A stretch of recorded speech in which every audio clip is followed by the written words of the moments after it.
ஏன்பா ஊருக்கு போறீங்க? 30 வருஷமா இருந்துட்டீங்க, இங்கேயே இருங்களேன். இல்ல சார் இருக்க உங்களால தானே நான் வளர்ந்தேன்.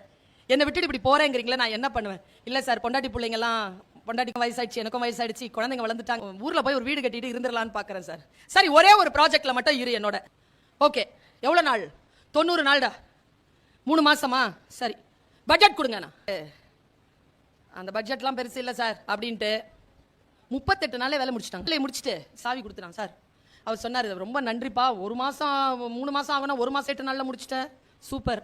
சரி போ, நான் சைட்டுக்கு போய் நாளைக்கு பார்த்துக்கிறேன். நாளை மறுநாள் வந்து நீ என்கிட்ட உன் ஒய்ஃபோட வந்து கொஞ்சம் உனக்கு பணம் கொடுக்க வேண்டியிருக்கு, அதை நீ பிஎஃப் எல்லாம் வாங்கிட்டு போயிடு. ஒரு நாள் கழிச்சு வராங்க, பூஜை அறைக்கு கூட்டிட்டு போய் மனைவியோட நிறுத்தி 2 பேருக்கும் வணக்கம் சொல்லி அந்த இன்ஜினியர் ஒரு தாம்பாள தட்டுல இந்த வீட்டு சாவியை எடுத்துட்டு வந்து, உனக்காக நான் வந்து எதுவுமே செய்யலடாப்பா, 30 வருஷமா வேலை செஞ்சிருக்கேன், உன் கையாலேயே உனக்கு வீடு கட்டி உனக்கு தரணும் அப்படிங்கிறதுக்காக இந்த